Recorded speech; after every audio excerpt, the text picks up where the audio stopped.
오늘 이 고린도전서 1장에 있는 말씀을 가지고 다시 십자가의 도 두 번째 말씀을 이렇게 전하도록 하겠습니다. 우리가 믿고 있는 복음을 이렇게 한마디로 정의하면 바울 사도는 십자가의 도다 이렇게 정의를 내렸다는 말씀을 드렸습니다. 사도 요한, 예수님의 수제자였던 사랑의 사도 사도 요한은 복음을 한마디로 표현할 때 뭐라고 표현했습니까? 예수 그리스도를 가리켜서 그는 세상주를 지고한 하나님의 어린 양이다. 구약의 인간들의 죄를 대속하기 위해서 주고 같은 그 수많은 짐승들, 염소나 양이나 소나 비둘기나 그 수도 없는 그런 모든 희생 제물들을 대표해서 예수님을 가리켜서 세상주를 지고하는 하나님의 어린 양이라고 이렇게 한마디로 정의해서 표현했어요. 오늘 바울 사도는 예수님을 생각할 때, 복음을 생각할 때 그는 다르게 말하지 아니하고 십자가의 도다 이렇게 표현했어요. 따라서 십자가의 도. 십자가의 도가 무엇입니까? 십자가에 담겨져 있는 메시지를 가리킵니다. 십자가에 담겨져 있는 하나님의 진리, 하나님의 사연, 십자가에 담겨져 있는 놀라운 하나님의 진리를 가리켜서 한마디로 십자가의 도 이렇게 표현하고 있습니다. 이 말씀을 묵상하게 될 때 정말로 다행스럽고 정말로 축복되다 이런 생각이 들었습니다. 여러분들은 어떻게 생각하세요? 내가 복음을 깨닫고 예수 그리스도를 개인의 구주로 영접하고 이러한 삶을 살 수 있다고 하는 것에 대해서 정말로 감사가 됩니다. 십자가의 도를 아무나 이해하는 것이 아닌 것을 우리는 알 수 있어요. 유대인에게는 꺼리끼는 것이고 헬라인에게는 미련하게 보이는 거라고 말씀합니다. 유대인은 표적을 구하고 헬라인은 지혜를 찾기 때문에 자기들이 생각하는 그런 표적이나 기사나 이적이 아니라 또 헬라의 그 그리스 그 깊은 철학 구조를 가진 그런 논리가 아니라 너무 단순하고 너무 유치한 이 십자가의 도로 말미암아서 우리를 구원하시는 하나님은 놀라우시다 이런 생각을 하게 됩니다.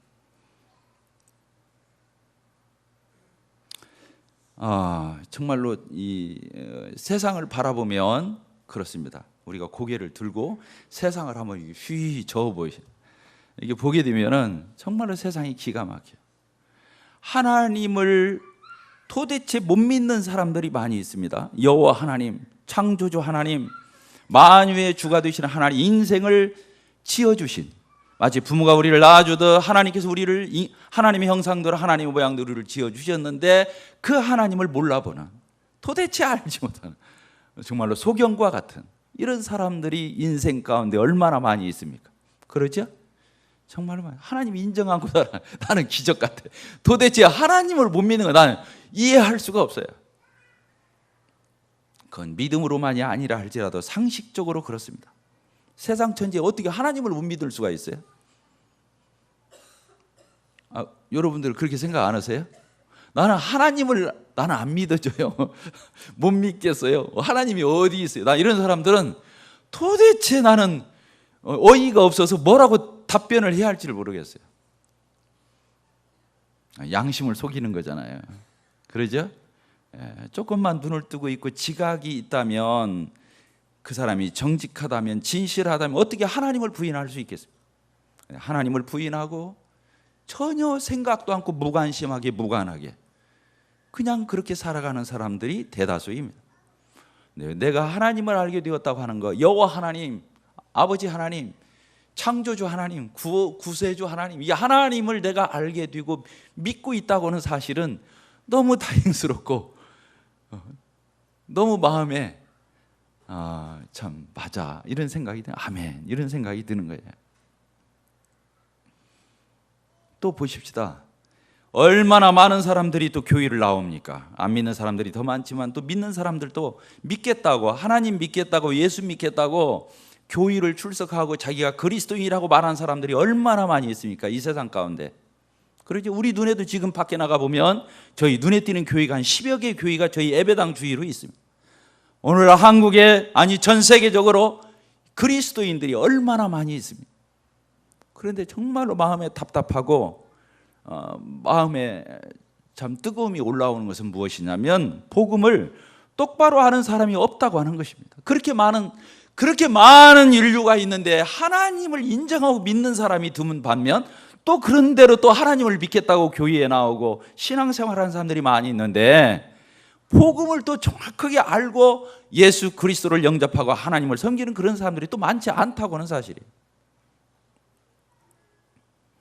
제가 구원받고 30년 전에 장로교 다닐 때 구원받고 사람들한테 물어봤어요. 교인들한테 물어봤어요. 다 일일이 물어봤어요.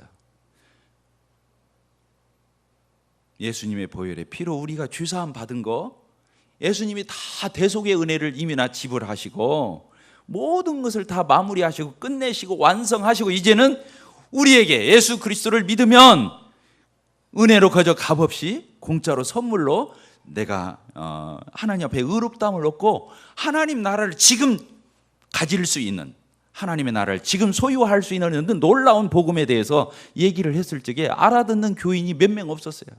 정말로 없었어요. 그래가지고 제가 옛날에 남원에서 장로교를 다녔었을 때였어요. 목사님은 교회의 문턱에 드러났다? 그러면 그건 구원받은 거라는 거예요. 그때 그 목사님 말씀이. 왜? 어떻게 그 사람이 하나님을 믿고 예수님을 믿고 싶어가지고 그 집에서 살다가 멍하니 살아가다가 어떻게 예수를 믿을 마음을 먹고서 예배당 문턱까지 그 사람이 오고 교회에 출석할 수 있겠느냐. 그건 창세전에 하나님께서 선택했기 때문에 그런 놀라운 마음을 가지게 되었고 그렇게 발걸음을 옮기게 된 것이기 때문에 그 사람을 구원 못 받았다고 말하면 안 된다고 하는 거예요. 여러분들도 동의하십니까?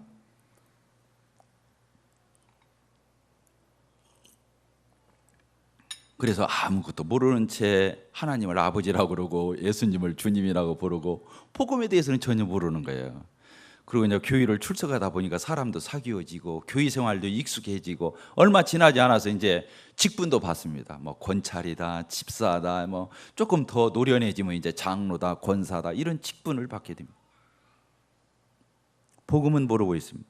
물어봅니다. 하나님 앞에 어떻게 갈 수 있나요? 어떻게 천국 가죠? 열심히 살아야죠. 어떻게 해요? 목사님 말씀 잘 듣고 하나님 말씀 잘 읽고 기도 많이 하고 봉사 많이 하고 착한 일 많이 하고 하나님 말씀대로 예수님의 교훈대로 우리가 최선을 다해야 천국 가죠. 이렇게 말해요.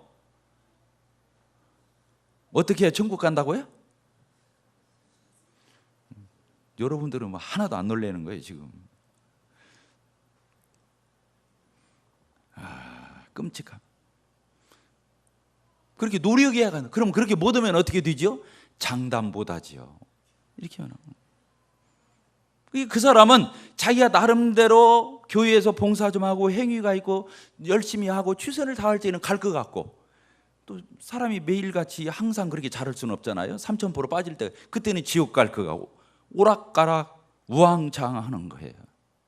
그런 믿음이 어디가 있겠어요? 그럼 제가 이제 물어봅니다. 그럼 예수님은 십자가에서 왜 죽으셨죠? 이렇게 물어봐야지.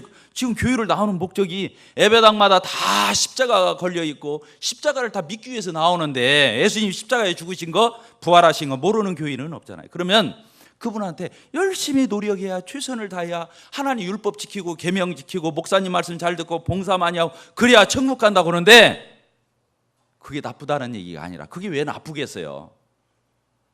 그러나 그걸로 천국 가는 게 아니잖아요. 그럼 제가 물어보는 거예요. 그럼 예수님은 십자가에서 왜 피 흘려 죽으셨죠? 그럼 우리 죄를 위해서 죽었죠? 또 이렇게 말해요.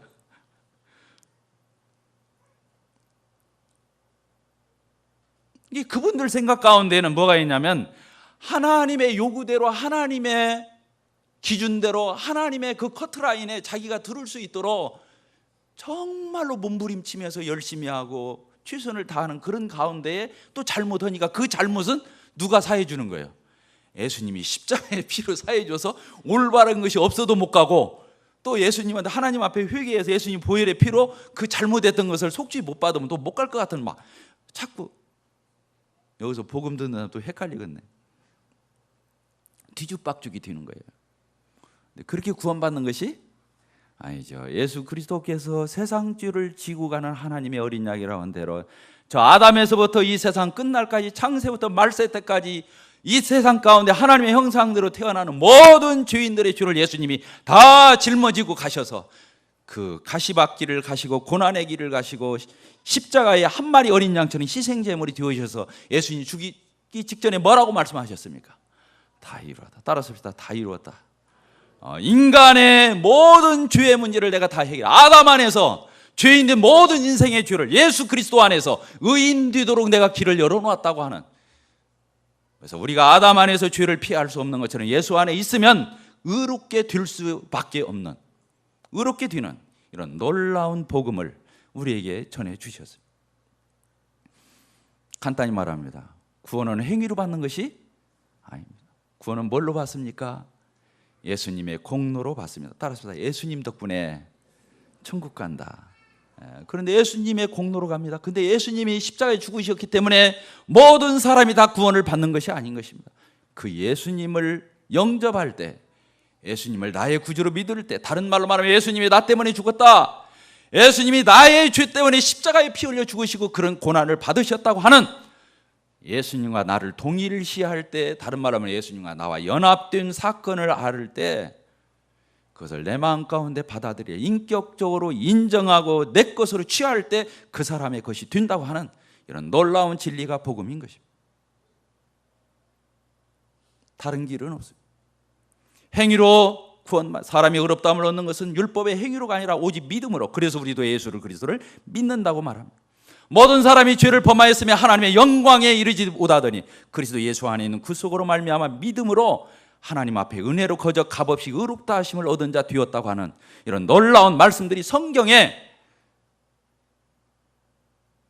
전체가 그런 말씀으로 도배되어 있음에도 불구하고 이런 복음을 분명하게 똑바르게 알고 예수님을 믿는 사람은 드물다고 하는 거예요. 그런데 오늘날 우리가 그런 복음을 가지고 있다는 사실, 하나님을 부인하고 하나님을 거절하고 하나님을 알지도 못하는 살아가는 인생들이 얼마나 많은데 우리가 하나님을 알게 되었습니다. 창조주 하나님을 알게 되었습니다. 많은 사람들이 교회에 나오지만 복음을 모르는 가운데 있는 우리가 복음을 알고 예수 그리스도를 정확하게 믿을 수 있다고 하는 사실은 우리에게 진실로 복인 것을 고백하지 않을 수 없습니다. 그러죠? 행위는 상급이 되죠. 상급.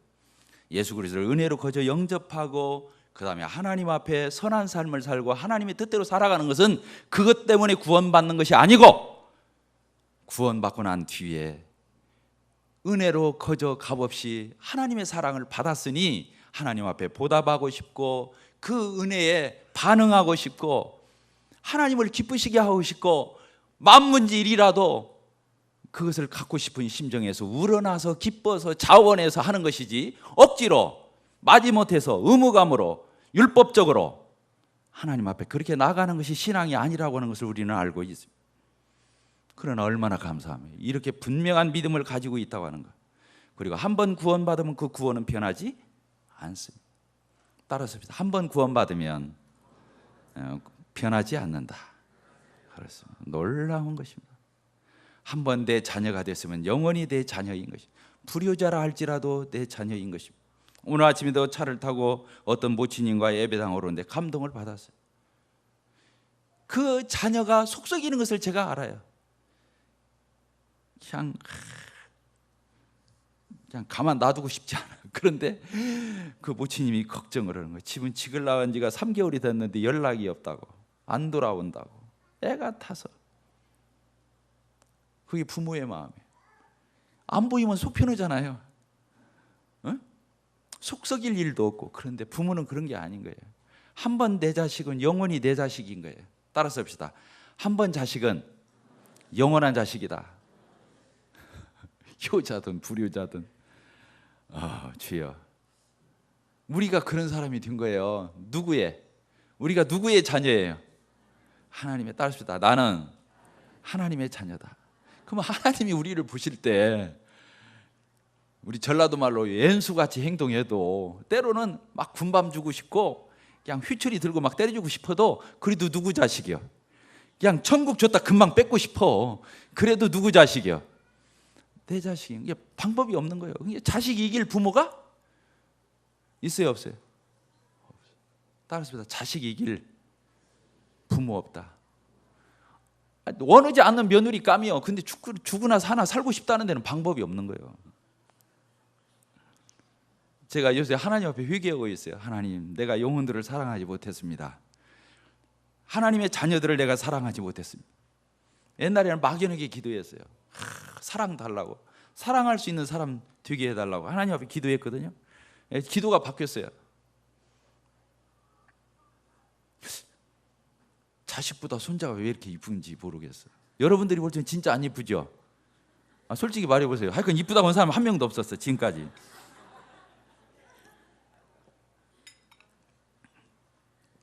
근데 저는 이렇게 안 하면 간장이 녹아요. 제가 그렇게 하나님, 제가 우리 진이를 사랑하는 것 같이 성도를 사랑하겠습니다. 내가 우리 진이를 사랑하는 것처럼 내가 영혼을 사랑하겠습니다. 요새 소원기도를 그렇게 하고 있어요. 유치하죠? 그런 얘기 들어봤어요? 참, 창피한 얘기인데 내가 오늘 이렇게 감히 강단에서 합니다. 그렇게 이뻐요. 내 자식이 아니고 손주딸이에요. 이뻐요. 그래서 기도를 옛날같이 막연하게 안 해요. 어떻게 이쁜지 사랑스러운지 제가 그렇게 기도를 해요. 하나님, 내 이 손녀딸 사랑하듯이 내가 성도들을 사랑하겠습니다. 막연하지 않다는 거예요, 이게. 내가 내 손주딸 사랑하듯이 영혼들을 사랑하겠습니다. 오늘 이해가 안 되는 분들, 판단하는 분들 많을 것입니다. 나중에 손주를 보거들랑 그때 그 말이 그 말이었구나. 주여, 우리가 이런 바른 신앙 가운데 있다고 하는 것은 참으로 놀랍습니다. 많은 사람들이 하나님을 모릅니다. 많은 사람들이 율법 아래에 있습니다. 많은 사람들이 행위 아래에 있습니다. 인본적으로 자기 노력과 자기 행위로 하나님 앞에 가는 줄 알고 있습니다. 그러나 그렇지 않습니다. 하나님은 사랑이십니다. 일방적입니다. 아가페입니다. 조건 없이 주십니다. 선물로 주십니다. 다시 주고 빼앗지 않습니다. 하나님 신실하십니다. 그분의 은사와 부르시면 후회하심이 없습니다. 후회한다고 해서 다시 그걸 어떻게 변하거나, 그분은 변개하는 분이 아니고 시건하시는 분이 아니신 거죠. 그런데 이런 예수님을 우리가 바르게 알고 바르게 믿고 있고, 자, 이런 것들을 누리고 있고 진정한 자유인이 되고 하나님의 자녀된 권세를 가지고 있고, 우리 주님이 다시 오실 것을 소망하고, 이렇게 주님의 교육 가운데서, 가정에서, 삶의 터전에서 우리가 이런 모든 균형을 이루면서 살아갈 수 있다고 하는 것, 진실로 축복이 아닐 수 없습니다. 제가 인터넷으로 한 주간 교계를 한번 살펴봤어요. 한국 교계도 보고, 세계적인 지금이 글로벌 시대고 인터넷 시대잖아요. 이 네트워크가 다 있기 때문에 지금 그 현 시간, 실제 시간으로 다 조이가 되고 그러는 건데, 이번 한 주간은 제가 그렇게 한번 더듬어 봤어요. 한국 교계도 더듬어 보고, 세계적으로 이 연계가 어떻게 돌아가고 있는 거 한 번쯤 봐야 할 것 같더라고. 참 모처럼 한번 인터넷으로 들어가서 다 살펴봐요. 왜 이렇게 이단도 많고. 이야, 그렇구나. 형제 자매들한테 부탁을 드립니다. 저를 판단하시는 것도 좋습니다. 더 나가서 좋게 보시면 저를 존중히 여겨주면 좋습니다. 저를 존경하거나 따르거나 저를 높여주거나 조금 더 그럴 필요가 없어요. 정말로 그게 저주더라고. 사람을 높이는 것이 저주더라고요. 사람을 내세우는 것이 저주더라고요.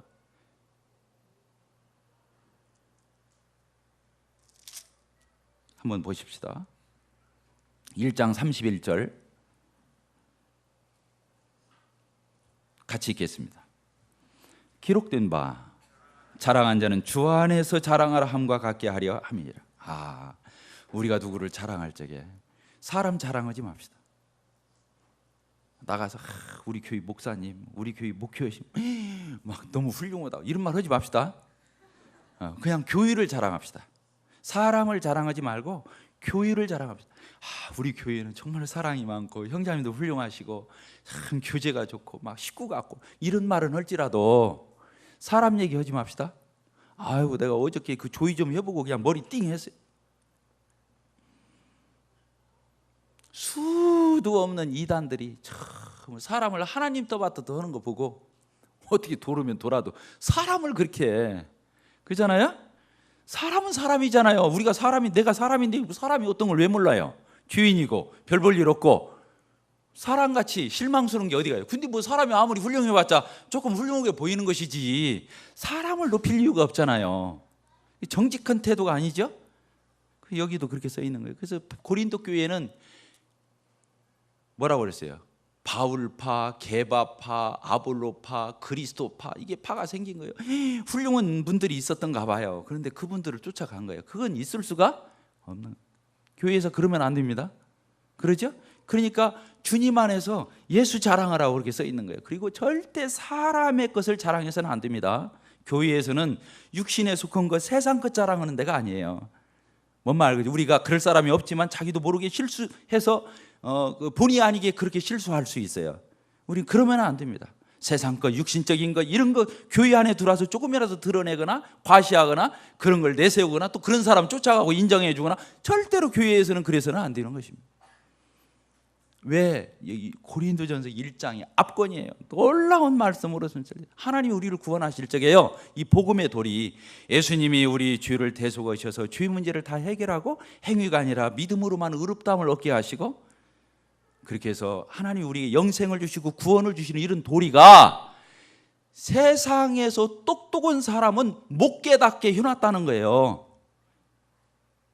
이 말 알아들으시겠어요? 이런 놀라운 십자가의 도가 저 세상적으로 똑똑하고 잘난 사람들한테는 어리석게 느껴지도록 구조가 되어 있다는 이 복음의 도리 자체가. 그래서 그렇게 써 있는 거예요. 1장 18절 십자가의 도가 멸망하는 자들에게는 어떤 거라고요? 미련하기 짝이 없는 거예요. 그거 믿는 것이 뭐라고요? 어리석고 유치하고 말도 안 되는 걸 믿고 있는 거야.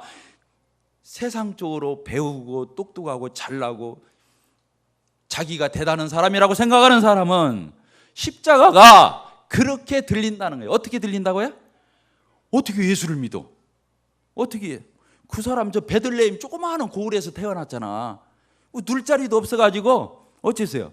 마구간에서 태어나고 말 먹이통에 누였던 분이에요.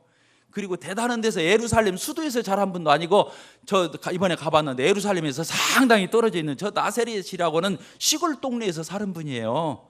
그분의 아버지나 그분의 가문이나 이런 것들이 대단했던 집안이 아니, 그냥 목수 망치질해가지고 나무 깎아가지고 대패질 해가지고 집 짓는 조그마한 뭐 도구나 만드는 그런 목수의 아들이었다고 예수님이. 아시겠습니까? 대답들 안 하시네. 예수님은 정말로 촌뜨기였다고요. 형편없는 사람이었어요. 보잘것없는 사람이어서. 그래서 이사야서 53장 1절에 그렇게, 우리 이사야서 53장 1절을 읽어봅시다. 그런 의미를 담고 있는 말씀이에요.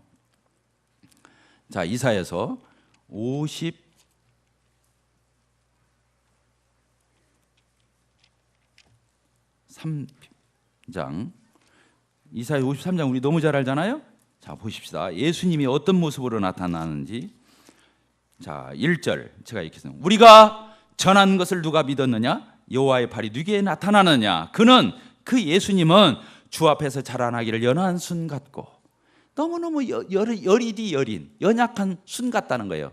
그리고 마른 땅에서 나온 뿌리 같아서 고운 모양도 없고 풍채도 없은즉 우리가 보기에 흠모할 만한 아름다운 것이 없도다. 예수님이 그런 출생과 성장 과정을 그분의 유형에서는 대단한 걸 발견할 수 없다는 거예요. 그러면서 뭐라고 말씀했어요?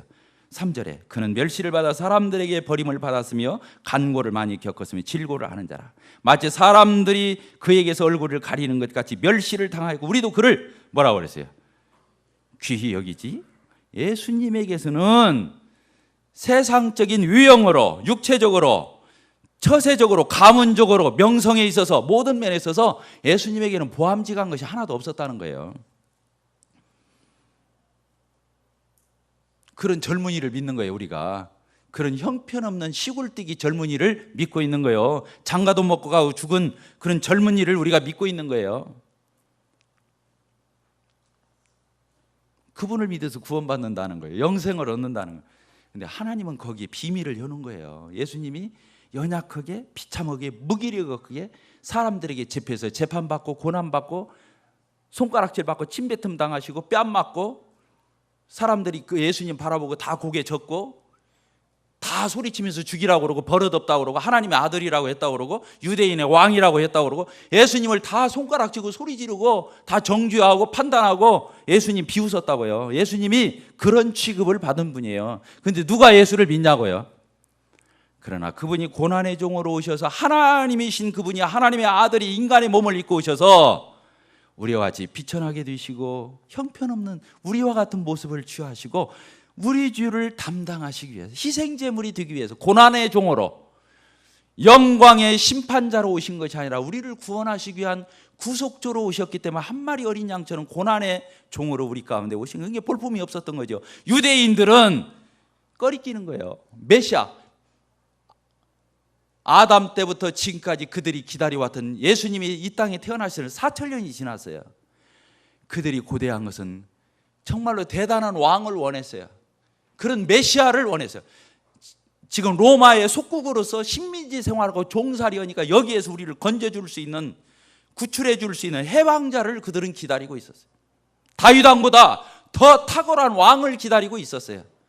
그런데 그들에게 나타난 예수님은 오병이어의 기적을 저거는 대단했어요. 병든 사람을 낫게 하고 죽은 사람을 살리고 문둥병자를 고치고 대단했어요. 이분이 뭔가 일을 일으키겠구나. 민족의 지도자가 되겠다. 메시아가 되겠다. 구세주가 될 거라고 기대했는데 그분이 어이없게 무기력하게 사람들한테 끌려가서 이리저리 끌려다니는 거예요. 가야바 앞 제사장 앞에 가서 서서 재판받고 빌라도한테 끌려가서 거기서 재판받고 이리저리 끌려다니고 매 맞고 뺨 때리면 뺨 맞고 그냥 십자가 지고 올라가다 넘어지고 깨어지고 이렇게 하는 예수님을 바라보면서 얼마나 실망을 했겠어요. 가룟 유다가 예수님을 팔아먹은 것도 돈이 욕심나서 파는 게 아니었어요. 그 돈 얼마 앞뒤도 안 해요. 왜 팔았겠어요?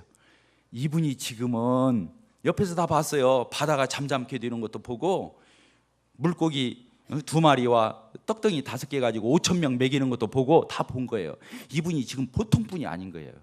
그래서 이분을 팔아먹으면 이제 본색을 왕 하나님의 아들로서의 하나님의 그 메시아 구세주로서의 이분이 그 정체를 이제 드러낼 거라고 생각을 한 거예요. 어떤 면으로는 이 가룟 유다가 예수님을 역으로 충동 한번 해본 거예요. 돈 욕심 나서 팔아먹고 고발한 게 아니고.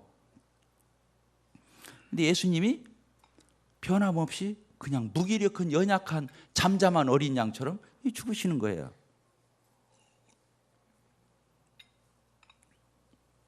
복음은 십자가의 도는 세상의 지혜로 알 수 없습니다. 따라서 합시다. 세상의 지혜로 알 수 없다. 이게 비밀이에요. 우리 퀴즈에서 제일 어려운 게 뭐예요? 난센스 퀴즈. 난 그건 못 맞추겠더라고. 다른 퀴즈는 대충 연구하면 나오는데 난센스 퀴즈는 뒤통수 치는 유머라 어떻게 맞추들 못하겠더라. 그건 저는 유연성이 부족해가지고 고지식에서 안 나와 답이. 하나님이 그와 같이 인류에게 숙제를 낸 거예요. 예수님을 어떤 예수를 믿어야 하냐면 십자가에 죽은 예수를 믿어야 돼. 형편없이 매맞은 예수를 믿어야 돼. 그 무기력하고 연약하기 짝이 없는 그 예수를 믿어야 내 예수가 되는 거예요. 그 예수를 누가 믿어요? 똑똑하고 잘난 사람들이 예수를 어떻게 믿겠어요? 그러니까 하나님은 거기다 함정을 파는 거예요. 자기가 아직도 하나님 앞에서 죄인인 것을 알지 못하고 대단하고 나는 괜찮은 사람이고 똑똑한 사람이고 나는 성실한 사람이고 나는 도덕 윤리적인 사람이고 나는 괜찮은 사람이라고 생각하는 사람 눈에는 예수 그리스도가 보이지 않도록 감춰 놓으신 것이 성령님이 오셔서 내 눈을 열어주시고 귀를 열어주시고 마음 가운데 감동해 주셔야 듣고 보고 깨달을 수 있는 것이 복음인 거예요. 절대로 세상의 아이디어나 세상의 IQ나 세상의 지혜나 지식으로는 알 수가 없게 되어 있는 것이 복음의 함정이라는 거예요. 그럼 뭐 서울대생만 다 구원받게? 천만의 말씀. 그 사람들 구원받은 사람 많지 않아요. 그런데 못나고 찌들고 죄짓고 형편없는 사람들은 예수님을 믿는다는 거예요. 아멘? 놀라운 것입니다. 하나님은 하나님다우신 거예요. 똑똑하고 잘난 사람은 걸려 넘어지는 거예요. 부족하고 연약하고 하나님을 기대하고 앙망하는 사람은 예수님을 차지하는 거예요. 그렇게 만들어 놓은 거예요, 복음을. 그래서 뭐라고 하냐, 우리가 전도를 하잖아요. 그러면 세상 사람들이 웃어요, 깔봐요. 어이없다고 그래요. 그럴 수밖에 없어요. 왜? 전도는, 이 십자가의 도는 미련한 것이기 때문에 그래요. 몇 절에 써 있습니다? 21절에 써 있습니다. 그렇죠? 19절에서도 그렇게 써 있어요. 기록된 바 내가 지혜 있는 자들의 지혜를 멸하고 총명한 자들의 총명을 폐하려.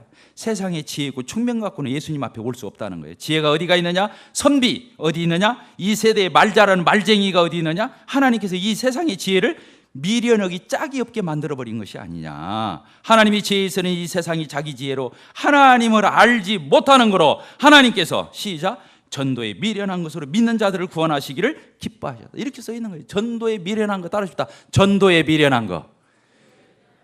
그래서 우리가 전도할 적에 사람들이 안 믿는 건 어떤 면으로 당연한 거예요. 뭐 어렵게 생각할 거예요. 왜 이렇게 전도가 안 될까? 나는 전도의 은사가 없는가 봐. 그렇게 생각할 거 하나도 없어요. 왜? 애당초 못 알아듣게 돼 있어요. 그러니까 기죽을 것도 없고 자기를 정죄할 것도 없고 판단할 이유가 없어요. 하나님 놀랐습니다. 그런데 이것을 무엇으로 우리에게 가르쳐 주신다고요? 예? 그래서 29절 읽읍시다. 1장 29절 시작. 이는 아무 육체도 하나님 앞에서 자랑하지 못하게 하려 하시며. 교회는 육체 자랑하는 것이 아니고 세상 자랑하는 것이 아닙니다. 다시 말씀드립니다. 세상에서 유력한 사람이었기 때문에 교회가 영성이 없고 영향력이 없는 것이 아니라 십자가의 도에 사무친 사람이었기 때문에 영성이 없고 무력한 것입니다. 그래서 바울 사도는 2장 1절 2절에서 그렇게 말합니다. 우리 같이 읽겠습니다. 시작. 형제들아 내가 너희에게 나아가 하나님의 증거를 전할 때에 말과 지혜의 아름다운 것으로 아니하였나니 내가 너희 중에서 예수 그리스도와 그의 십자가에 못 박힌 것 외에는 아무것도 알지 아니하기로 작정했다. 4절 내 말과 내 전도함이 설득력 있는 지혜의 말로 하지 아니하고 다만 성령의 나타나심과 능력으로 나는 전도하겠다. 이렇게 해서 사람의 말쟁이로 전도하는 것이 아닙니다. 수사법을 가지고 전도하는 것이 아닙니다. 철학적인 사고를 가지고 전도하는 것이 아닙니다. 전도는 단순한 것이고 정직한 것이고 있는 그대로 예수 그리스도를 소개하고 예수님이 십자가에 왜 죽으시고 부활하시는지를 우리가 아는 대로 말하면 전도가 되는 것입니다.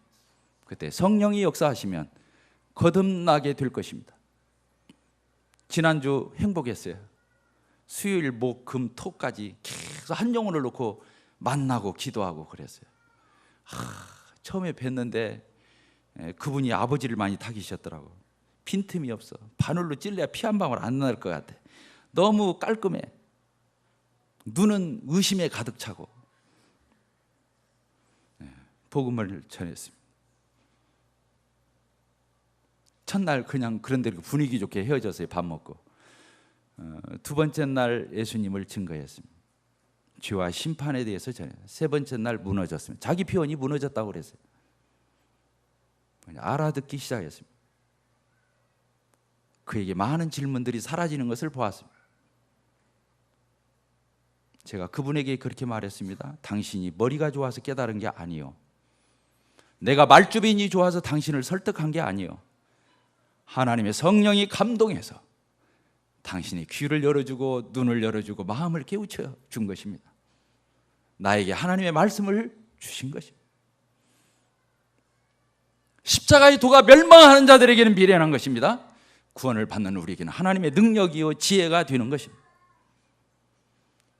우리가 9월 8일 날 전도 캠프가 있습니다.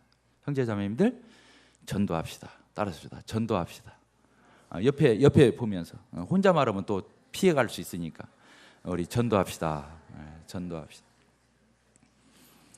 여러분 전도는 사랑입니다. 따라합시다. 전도는 사랑이다.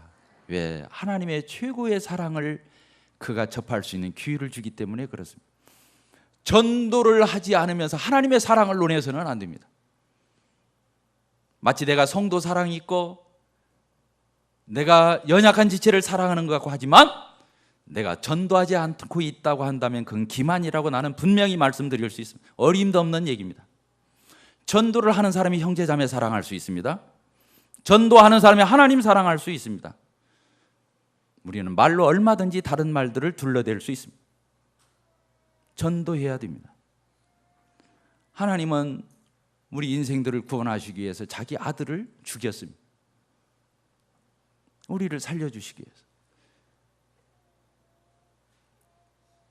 그 말 한마디 우리가 해주는 것입니다. 하나님이 당신을 사랑하십니다. 당신은 죄인입니다. 하나님이 당신의 죄를 위해서 그 아드님을 내어주셨습니다. 십자가의 희생의 제물로 삼으셨습니다. 당신의 죄가 다 해결되고 하나님은 당신이 회개하고 돌이켜서 예수님 믿기를 바라고 구원받기를 원하십니다. 하나님은 놀라운 분이십니다. 하나님은 놀라운 하나님이십니다. 사랑의 하나님이십니다. 그 하나님의 사랑에 세레나데, 그 러브레타에, 하나님의 그 프로포즈에 우리 응답합시다. 복음이 어렵습니까? 쉽습니까? 어렵습니까? 쉽습니까? 쉽습니다. 따라서 복음은 쉽다. 복음은 단순하다. 그렇습니다. 이걸 몰라서 지옥을 가는 것입니다. 우리가 침묵한 만큼 지옥 가는 사람은 많을 것입니다.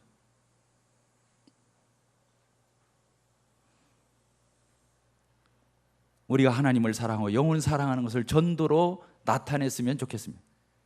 우리 교회의 향후 10년의 미래 비전을 위해서 정말로 몸살을 했어요. 11년째 뛰면서 여름 수양이 강사도 내가 생각할 때 세상적으로 괜찮은 사람 데려다가 세웠습니다.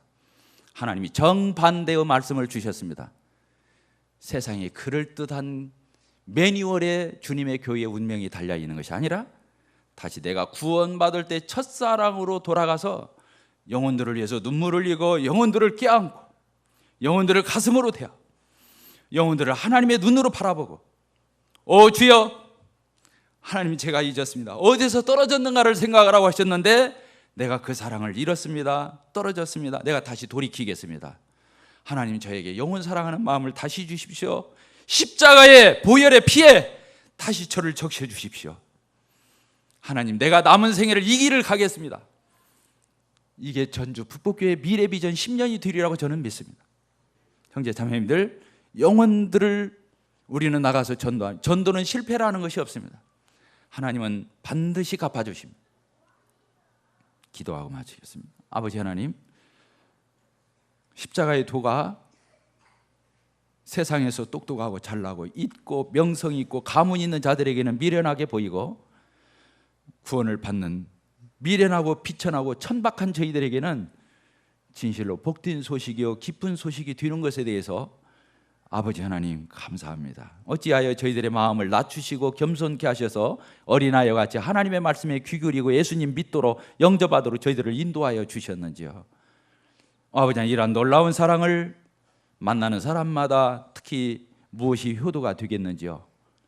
다른 걸 다 못했다 할지라도 부모를 천국으로 인도할 수 있다고 하면, 내 형제를 천국으로 인도할 수 있다고 한다면, 내 자녀를, 내 친족을, 내 친구를, 내 이웃을, 내 동료를 하나님의 나라로 인도할 수 있다고 하면 그게 가장 큰 사랑인 것을 고백을 드립니다. 오 아버지 하나님, 이러한 부담을 주시고 강권함을 주시고 역사하셔서 9월 8일 날 있게 되는 개인전도 캠프에 영혼들을 더해 주시고 하나님이 친히 역사하셔서 영혼들을 거두어 주시기를 간구합니다. 예수 그리스도의 이름으로 아버지 하나님 앞에 감사하며 기도하옵나이다. 아멘.